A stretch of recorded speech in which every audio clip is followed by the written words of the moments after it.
जमीन पर सबसे बड़ा ocean 16 crore 50 lakh square kilometre तक फैला हुआ है, जिसका नाम पैसिफिक ओशियन है। ये ओशन जमीन के 30% हिस्से पर फैला हुआ है। जमीन के 70% से ज्यादा हिस्से पर सिर्फ पानी मौजूद है और जमीन के समुद्र में 133 करोड़ 50 लाख क्यूबिक किलोमीटर से ज्यादा पानी मौजूद है। लेकिन क्या आप इस बात का यकीन करोगे कि साइंसदानों ने एक ऐसा ओशन फाइंड किया है जिसमें जमीन के समुद्र से 3 गुना ज्यादा पानी हो सकता है। ये समुद्र किसी दूसरे सियारे पर नहीं है बल्कि हमारी जमीन के अंदर मौजूद है। आखिर साइंसदानों को इस समुद्र के बारे में कैसे पता चला?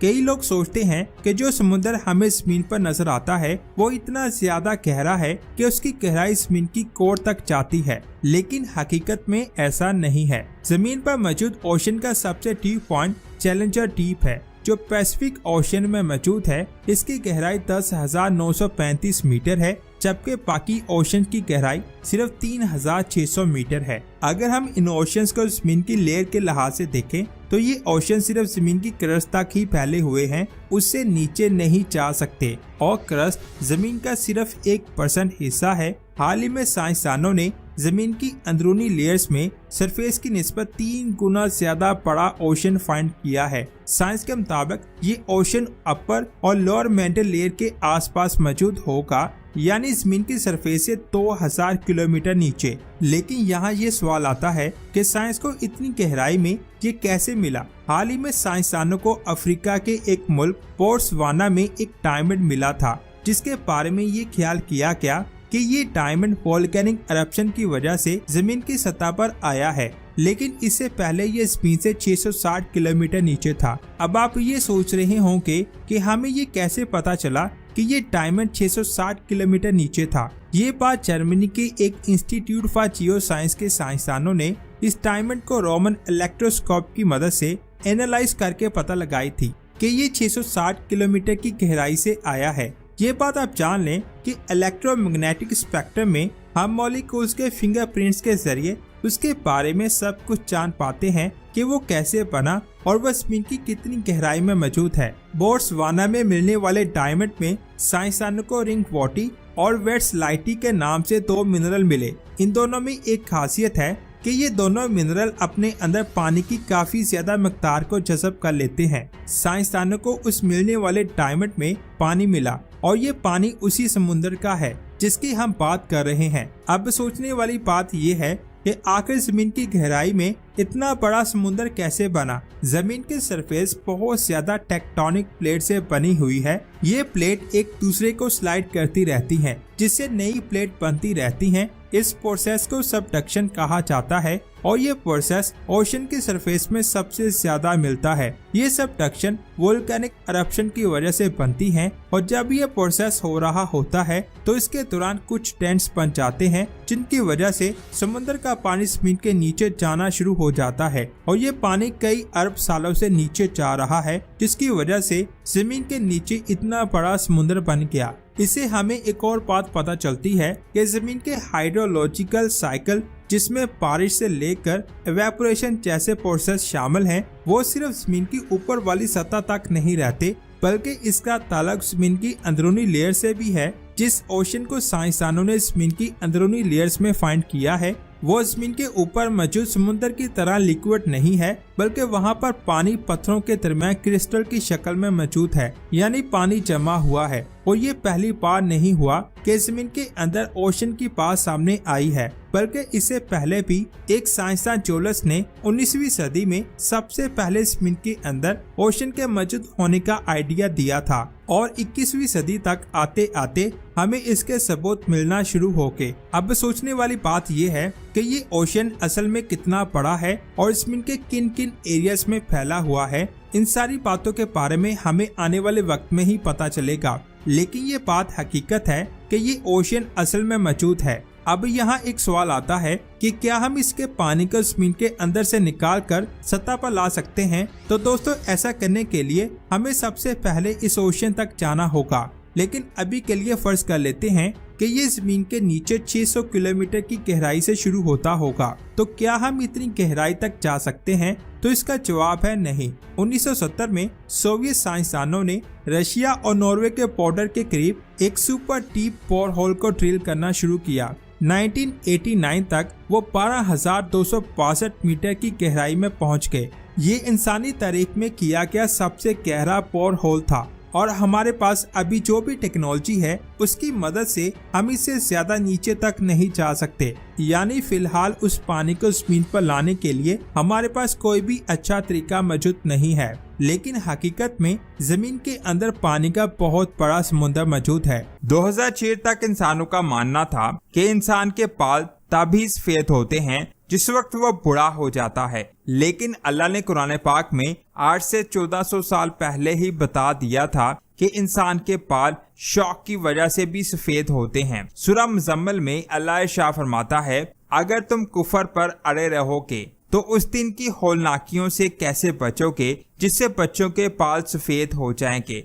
जब इंसान स्पेस में जाता है तो इंसानों की आंखों का विजन ब्लर हो जाता है और वो फोकस नहीं कर पाते। इसका जिक्र 8 से 1400 साल पहले अल्लाह ने कुरान पाक में कर दिया है। सूरह हिजर में अल्लाह फरमाता है, और अगर हम इनके लिए आसमान के दरवाजा भी खोल दें जिससे वो चढ़ते चलें, हमारी आंखें सचमुच चकनाचूर हो गईं। दर हकीकत जाएं तब भी वो कहेंगे हम पर जादू किया गया होगा। साइंस को आज पता चल रहा है कि स्पेस में जाने के बाद इंसान की आंखें ब्लर हो जाती हैं, लेकिन इसका जिक्र अल्लाह ने 8 से 1400 साल पहले ही कर दिया।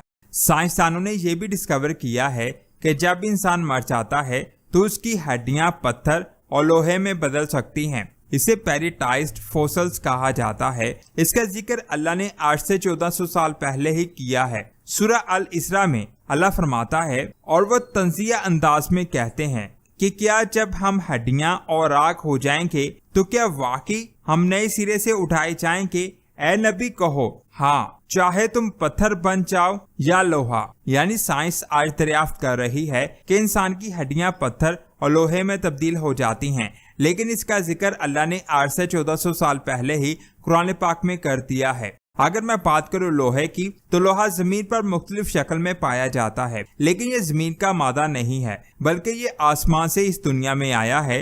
साइंस की तहकीक के मुताबिक अरबों साल पहले जमीन पर एस्ट्रॉयड और मेट्रॉयड की बारिश हुई थी। इनमें से बहुत सारे मेट्रॉयड्स में लोहा था। कुरान पाक में अल्लाह ताला इरशाद फरमाता है, और हमने लोहे को जबरदस्त ताकत देकर उतारा ताकि इंसान इसका फायदा उठा सके। इसके बाद मैं बात करूंगा कायनात के फैलाव की। मौजूदा साइंस कहती है कि हमारी कायनात फैल रही है और साइंसदानों की जानिब से की जाने वाली ये बहुत बड़ी डिस्कवरी है, लेकिन इसका जिक्र भी अल्लाह ने 8 से 1400 साल पहले कर दिया है। और आसमान को हमने अपनी कुदरत से बनाया और बेशक हम इसे फैलाते जा रहे हैं। कुछ साल पहले एक रिसर्च में बताया गया कि चींटियां दूसरे कीड़े मकोड़ों के मुकाबले में ज्यादा समझदार होती हैं क्योंकि वो आपस में बातें करती हैं। कुरान की इस सूरा में अल्लाह ने बताया है कि चींटियां आपस में बातें करती हैं। अल्लाह फरमाता है, और जब वो चींटियों की एक वादी के पास पहुँचे तो एक चींटी ने खबरदार किया, ऐ चींटियों, तुम जल्दी से अपने घरों में जाओ ताकि सुलेमान और इसके लश्कर तुम्हें नादास्ता कुचल ना दें। लेकिन कुछ लोग कुरान पाक की इस बात को झूठ समझते रहे और वो सोचते रहे कि चींटियां कैसे बात कर सकती हैं। लेकिन आज साइंसदानों ने अपनी तहकीक से साबित कर दिया है कि चींटियां आपस में बातें करती हैं। सूरह यासीन में अल्लाह ने चांद के बारे में फरमाया है कि अल्लाह ने चांद के कुछ फेसिस मुकर्रर किए हैं जिन फेसिस में वो ट्रैवल करता है और फिर ये खजूर की पुरानी शाख की तरह नजर आता है, जैसा कि अल्लाह ने कुरान पाक में फरमाया, और चांद के लिए हमने मंजिलें मुकर्रर की हैं यहाँ तक कि वो खजूर की पुरानी शाख जैसा हो जाता है। अब मैं जो बताने वाला हूँ उसे जानकर आपके होश उड़ जाएंगे। ये चांद के ऑर्बिट की फोटो है जिसे मून एनालेमा कहते हैं। इस तस्वीर में दिखाया गया है कि किस तरह चांद मुख्तलिफ फेसिस में ऑर्बिट करता है। इन सारे फेसिस को जोड़कर एक तस्वीर में दिखाया गया है। चांद का ये ऑर्बिट बिल्कुल खजूर की पुरानी शाख की तरह नजर आ रहा है, जैसे कि अल्लाह ने कुरान पाक में फरमाया है। सूरह अल इसरा में अल्लाह ने बताया कि आज से हजारों साल पहले लोग थोड़ी यानी मुंह के बल सजदा करते थे, इस आयत में अल्लाह फरमाता है, कहो ए नबी उस कुरान पर ईमान लाओ या ना मानो। बेशक जब ये इन लोगों पर पढ़ी जाती हैं जिन्हें इसके नाज़िल होने से पहले इल्म दिया गया था, तो वो सजदे में मुंह के बल गिर जाते हैं। यानी लोग थोड़ी के बल सजदा करते थे, जिसके बारे में लोगों ने कहा कि कुरान में ये गलती की गई है। लेकिन इस आयत को झूठा कहने वालों का मानना था कि लोग हमेशा से सर के बल सजदा करते थे, ना कि थोड़ी के बल। लेकिन जैसा कि अल्लाह ने कुरान पाक में फरमाया है कि ये कुरान हमने उतारा है और हम ही इसकी हिफाजत करेंगे। अब साइंसदानों को इजिप्ट में ऐसी चीजें मिली हैं जिससे ये साबित हो गया है कि हजारों साल पहले लोग थोड़ी के बल यानी मुंह के बल सजदा करते थे। इसी तरह अल्लाह ने इन लोगों को झूठा साबित कर दिया। जैसा कि आप सबको पता है कि क्लाइमेट चेंज की वजह से जमीन कम होती जा रही है। साइंसदान का कहना है कि आने वाले 20 सालों में दुनिया के 20 आइलैंड पानी में डूब जाएंगे, क्योंकि क्लाइमेट चेंज की वजह से बर्फ पिघल रही है और पानी का लेवल बढ़ रहा है, जिसकी वजह से जमीन का हिस्सा पानी में डूबता चला जा रहा है। और इसके बारे में अल्लाह ने आज से 1400 साल पहले ही बता दिया। क्या ये काफिर देखते नहीं कि हम हर तरफ से इनकी जमीन कम कर रहे हैं? और अल्लाह हुक्म फरमाता है, इसके हुक्म को कोई पीछे करने वाला नहीं और वो बहुत जल्द हिसाब ले लेता है। ये पहाड़ जितने ऊपर दिखाई देते हैं इतने ही ये जमीन के अंदर धंसे होते हैं। इन पहाड़ों की वजह से जमीन स्टेबल रहती है।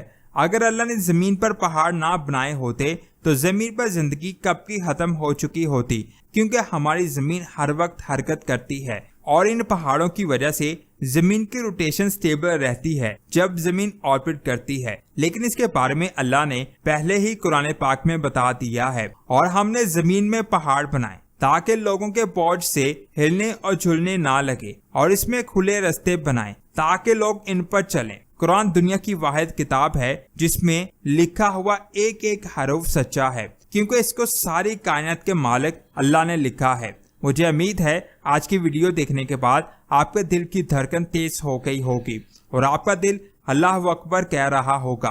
तो नीचे कमेंट्स में अल्लाह अकबर लाजमी लिखें। अगर आप ऐसी ही एक और वीडियो देखना चाहते हैं तो हमारे चैनल स्पेस वर्ल्ड को सब्सक्राइब करके बेल आइकन को प्रेस करें। मिलते हैं एक और शानदार वीडियो में। अपना बहुत सारा ख्याल रखें। अल्लाह हाफिज।